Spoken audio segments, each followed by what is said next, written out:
Welcome back to the Defiant Spirit Podcast. I'm Baruch HaLevi, also known as B, and I've been away for a while. Took the summer off of certainly content creation, but focused on family, moving, building a business, and but you know what? I miss podcasting. I miss sharing these conversations with you and hearing back from you about your thoughts, your insights. So, doing a lot of work right now on the Enneagram. I have my program, Own Your Number. It's the introduction to the Enneagram. It's everything you need to know. You get all 9 Enneagram numbers, and you get an assessment. I use an Enneagram assessment, though you don't need the assessment. You can figure out your own type. And you own your number. You master it. You learn it so that ultimately, this is the way I see it, you can defy your number because you're not a number. It's not who you are. I've said this 1,000 times. I'm going to say it 1,000 more. My primary passion is not the Enneagram. My primary passion is the work of Viktor Frankl, author of Man's Search for Meaning, father of logotherapy. Logos means meaning, so it's meaning-centered psychotherapy. And my work around logotherapy is to help people get to what Frankl called the defiant power of the human spirit. And that's that piece of you that is... you can't quantify it. You can't label it. You can't put it in a box. You can't put a number on it. It is spirit. It's essence. It's truth. It doesn't matter what you call it. All that matters is you know that that's who you are. The Enneagram is not who you are. The Enneagram is who you are not. It shows you where you have gone when you're in fear, when you're in survival mode, when you're in reaction, as I like to talk about. Either you're reacting or you're responding. And if you're reacting, it's not your highest self. You're just surviving. It's a starting point. When I'm counseling people through grief or through divorce, you gotta survive as a starting point, but it can't be an end point. Nobody should survive for survival's sake. We should survive so we can get on with our life and live and thrive and grow no matter what you've gone through. So the Enneagram shows us 9 different ways to survive, 9 different ways we react, and where we go when we're unconscious. And so we use the Enneagram not to label you or limit you, but actually to show you how you've labeled and limited, imprisoned yourself. Viktor Frankl talks about the inner concentration camp. He lived in real concentration camps, but we have an inner concentration camp, and we can put ourselves there, and we can lock ourselves up, and we can throw away the key, and we can torture ourselves better than anybody else ever can. Our work here, Defiant Spirit, is to open up the prison cell, to Shawshank redemption our way out of this hell, and to live our best life, our authentic self, to be free. So that's what the Enneagram is or isn't. It's not who you are, it's how you react. But you can choose your response. As Frankl says, between stimulus and response, there's a space. And in that space lies our power to choose our response, and in our response lies our growth and our happiness. And so we can get into that space between stimuli, things happening to us, and survival and reaction. And we can pause, we can take a deep breath, and we can get clear about the road ahead. We have strategies and tools, and that's where the Enneagram comes in. It shows me where I go when I react, but it can help me find my way to choose my response. That's the Enneagram, and that's why I love it. And that's what Own Your Number will do for you. It'll give you your number, not who you are, who you're not, and together through the program, we'll find your way back to the true you. So, I've been doing a series lately on communication. I use it in my, certainly, one-on-one counseling and coaching relationship with clients, but I also use it in communal settings and social settings, organizational settings, businesses. I've been doing a lot of work in businesses lately because we need roadmaps and tools and strategies to navigate all relationships, and especially around communication. Perhaps this is the definitive issue in relationships. When relationships fall apart, when they dissolve, when you get divorced, it usually, not always, but usually comes down to a communication challenge or conflict or problem over time. And if we don't deal with those things and we don't find ways to truly communicate, well, you know how it turns out. So I use the Enneagram for many reasons, but not the least of which is to help people communicate. And why it's so powerful is because it shows us 9 fundamental communication styles or patterns, or I think of them as energies. More often than not, you're going to be in a relationship with somebody who's not your type, not your pattern, not your energy.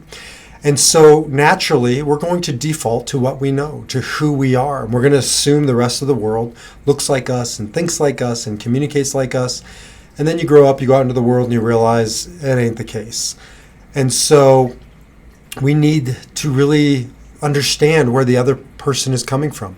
We need to communicate in ways that they can hear, in pathways that they can receive. Not the ways I need to hear, but the ways they need to hear, so that I can cause them to stop reacting and start responding. I can make the setting, just as comfortable and successful as possible by knowing the other person's Enneagram type, by knowing my Enneagram type, by aligning these two energies. And it's magical. It's transformative when you learn to communicate using the Enneagram. So that's the series I've been doing.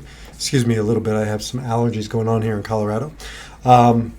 So there's a lot of ways we could take this, but I want to focus in this relatively brief podcast on sort of the high-level do's and don'ts, because I've been getting that quite a bit lately from my clients. Give me tools and strategies, a sort of a cheat sheet, if you will, out in the marketplace of how to stop reacting and start responding, to connect, to communicate.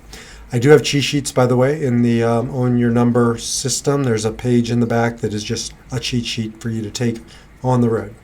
Okay, so let's walk through all 9 types, and I'm just going to give you sort of the high-level do's and don'ts if you want to get this type to respond to you and stop reacting. Enneagram 1, the reformer, the perfectionist. You can see behind me if you're looking visually. If you're listening, you can certainly just jump on my website, defiantspirit.org, and get a picture of the Enneagram, or many of them on the internet. The names will change. Tends to be reformer or perfectionist, but the number is always the same. So the reformer, the perfectionist, Enneagram 1, is, you need to know this about one if you're communicating. They are the most self-critical, sometimes other critical type. They are perfectionists, right? They have this standard, this ideal. They're part of an idyllic triad that really idealizes things. They're one of the 3. And so when they idealize from this place of it could be perfect. It should be perfect. They're the ones who should all over you, and they should all over everything, right? Should, because should means there's a standard or an ideal. We're not living up to it, but the delta in between is the should. And that's where the criticism comes in. There's nothing you're going to criticize a 1 about that he or she hasn't already been well aware of and have criticized themselves. So when I learned this about the 1s in my life, my relationship with all of them has changed. I don't criticize them anymore. It doesn't mean I don't guide them, right? I won't even say constructive criticism, because they just don't need that. I forgot who it was. Beatrice Chestnut, an Enneagram teacher, says her job is to help all 8 other types become better and to help Enneagram 1s become worse. So they don't need me or you to add the shoulds onto their backs, to tell them the way it should be. What they need is to be forgiven, to be granted grace, compassion, to be reminded that, right, it's not about perfection. Nothing is ever perfect in this lifetime. It's about good enough. And to get to this place where they can just ease up on themselves, ease up on the people around them, and it never comes with adding more criticism. Enneagram 1s really are much more detail-focused, detail-oriented. They're a little more conservative in nature, so I notice this when I swear with 1s, around 1s. I have the mouth of a truck driver.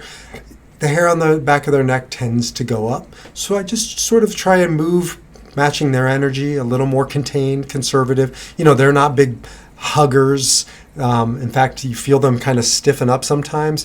So it doesn't mean I won't hug my 1 son or my 1 brother, but it just means that, I know if they're a 1, they need a little more of a gentle approach.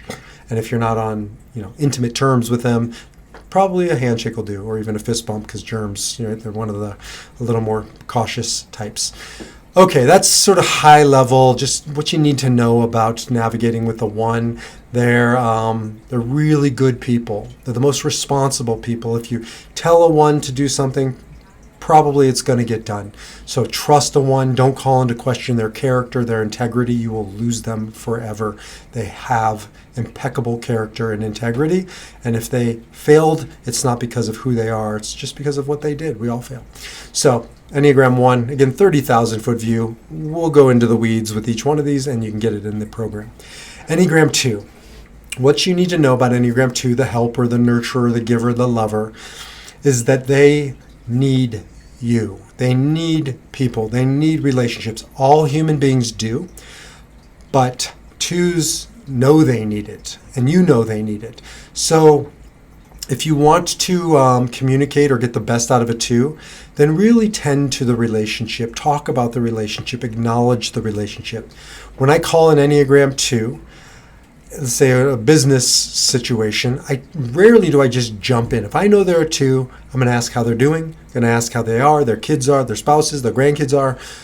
It's important. And I don't do it to manipulate. I do it because I want them to feel seen and feel secure and feel like this is a relationship and not a transaction. Now, if it's an Enneagram 8, right, we just get into it. But that's not what a 2 needs.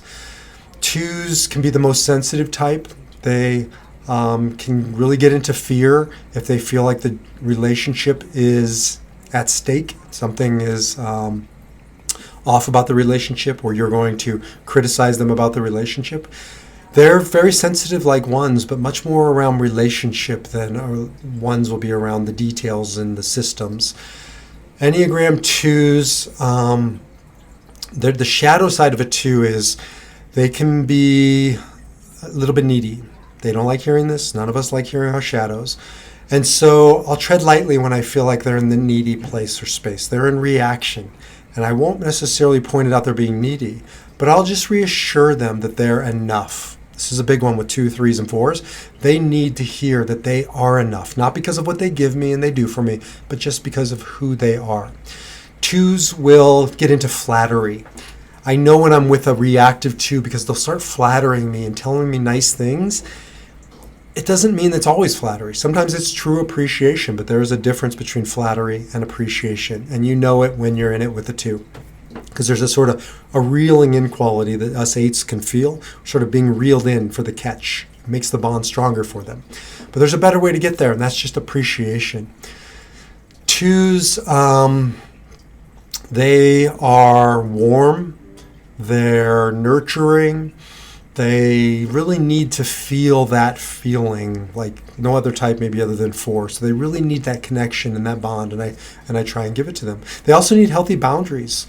I really draw clear boundaries with 2s, and I make them, but I certainly encourage them highly to stay on their side, right? If I didn't ask for something and it's above and beyond, it's not necessary, and really just draw those boundaries. I tend to try and find the 2's needs before they find mine, because they'll spend their time running around taking care of everybody's needs, and they can get a martyrdom, right? It's sort of God complex.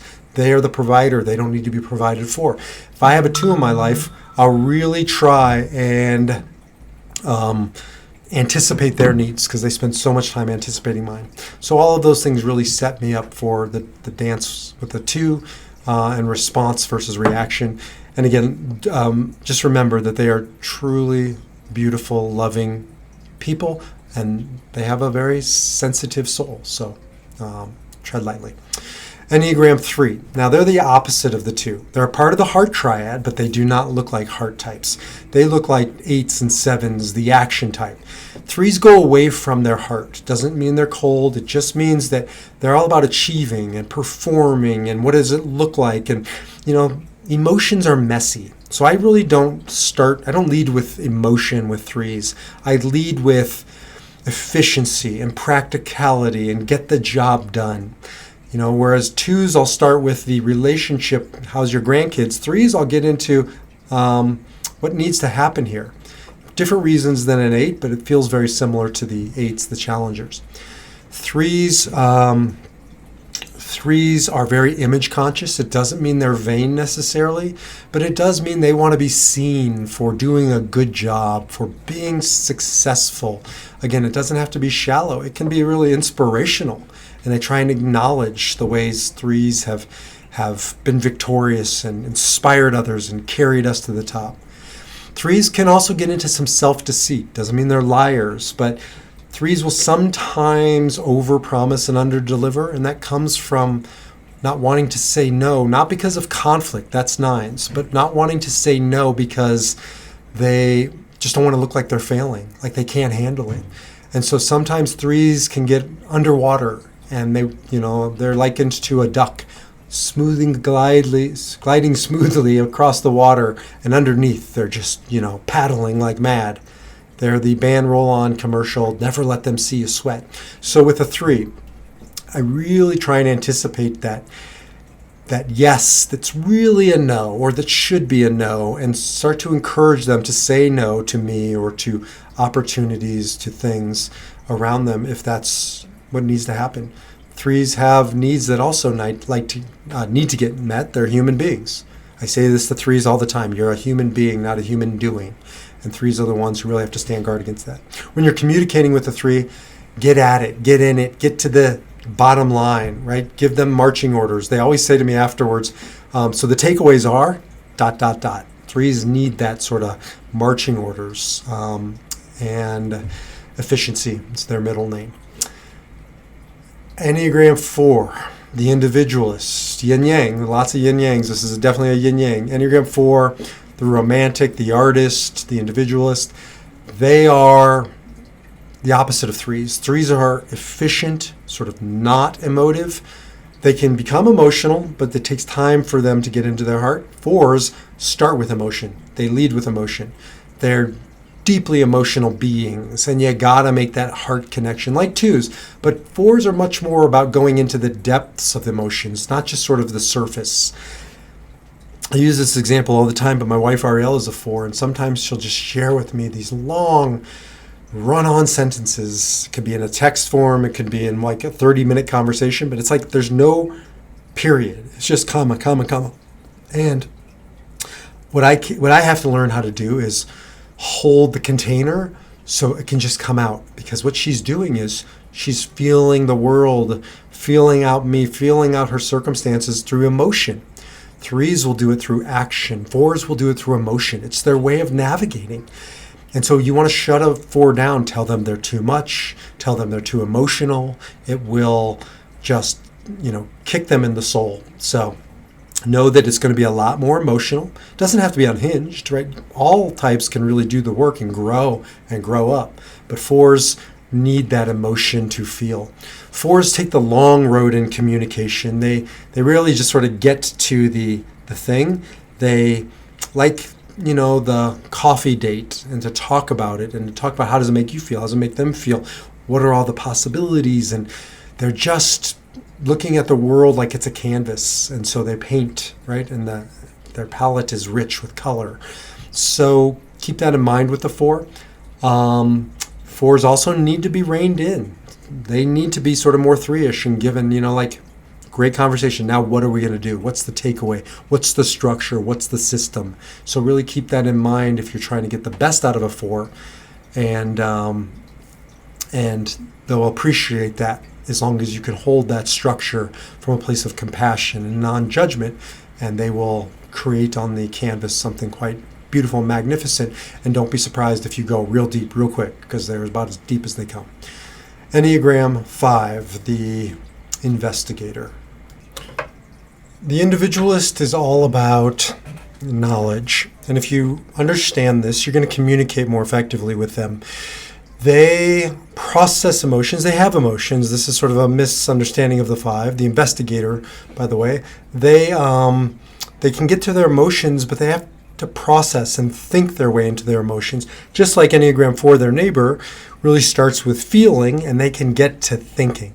Fives start with thinking and get to feeling. So, I'll ask for how does that feel? And I'll ask a five, what do you think?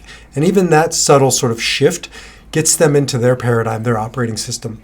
Fives are the most conservative of all types. So I mentioned ones are conservative. Fives are even more conservative with a small c, meaning they conserve. They use less energy.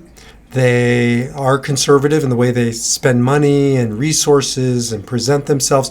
It's never over the top sort of a vibe, a feeling. It's not big energy, as we say. So I really try and dial it down when I'm with a 5. I slow it down when I'm with a 5. I give them time to think. Waiting, and then I'll say something, and then wait. They have a slower processor. They're brilliant. They're just processing, digesting the thoughts. Oftentimes I notice they look up in the sky like this when they're thinking, and when they're doing that, I just stop talking. It's taking me a while to get there. I'm not built that way. I give them less. I don't surprise them. I really am straightforward with them. When they're straightforward with me, it's almost terse. Don't take it personally.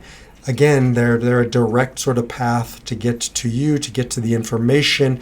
They like data. They like analytics. It doesn't mean they don't have a heart or can't get into it. But again, for most of us, it's a very different paradigm system.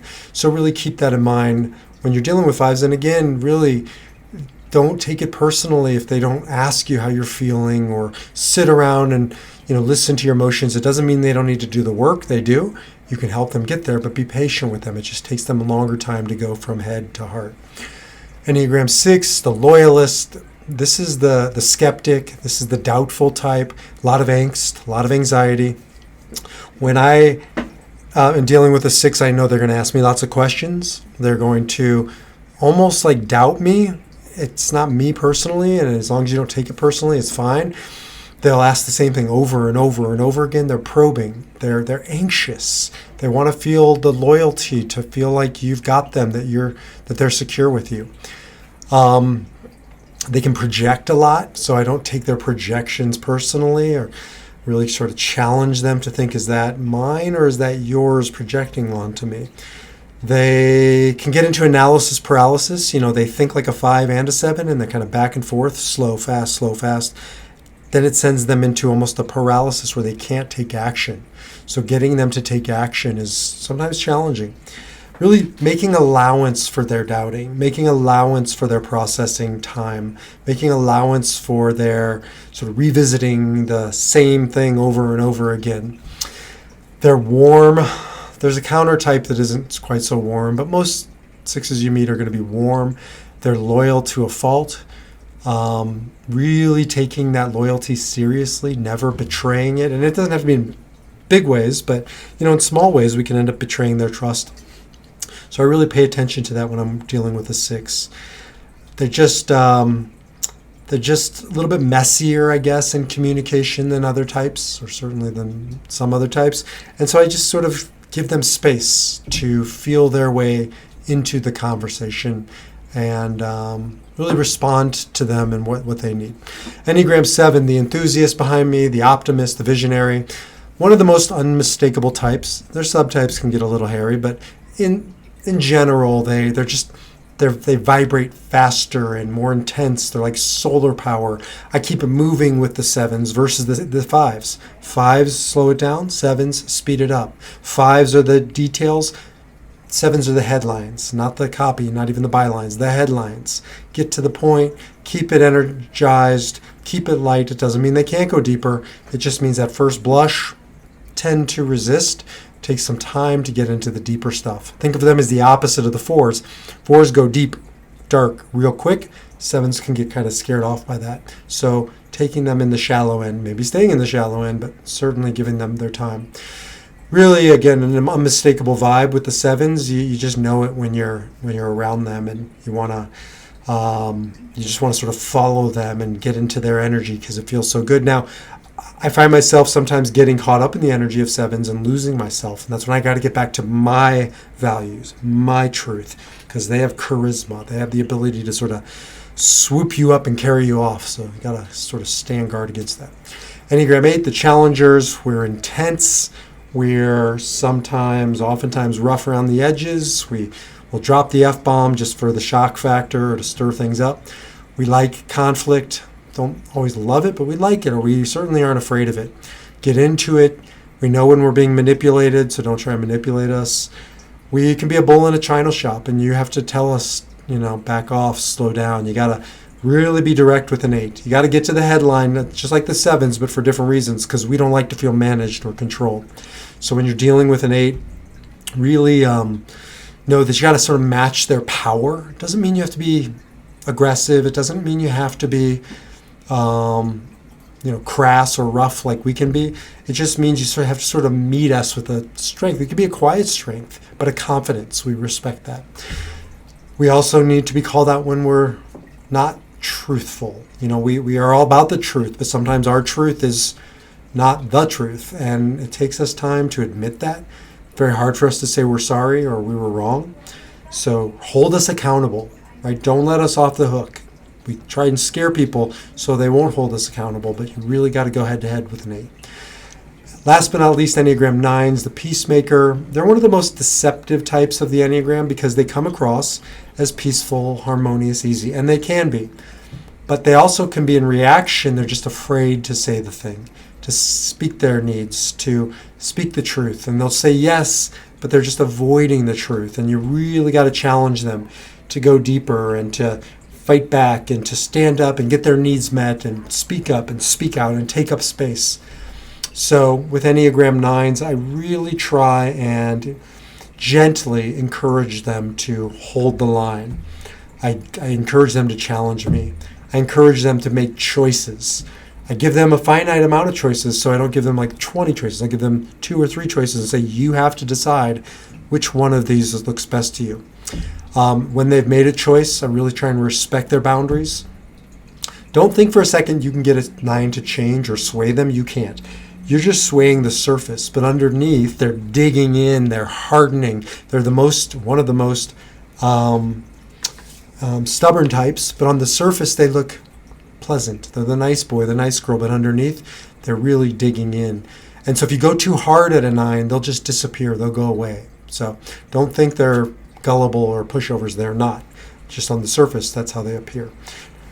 So, those are some of the fundamental patterns and energies. I go deeper and slower and a little more methodical in Own Your Number and also in the 9 Lives program, which is my sister Rebecca Rosen and I have done from more of a spiritual perspective. So check out 9 Lives, check out Own Your Number, reach out to me. We can do some one-on-one coaching around the Enneagram. It's meaningful, it's useful, it's impactful, and frankly, it's a lot of fun. So shoot me an email, Baruch, B-A-R-U-C-H, at defiantspirit.org, or jump over to the website, defiantspirit.org, and we can connect, or you can find a lot more information. Until the next time, defy your number and live your spirit.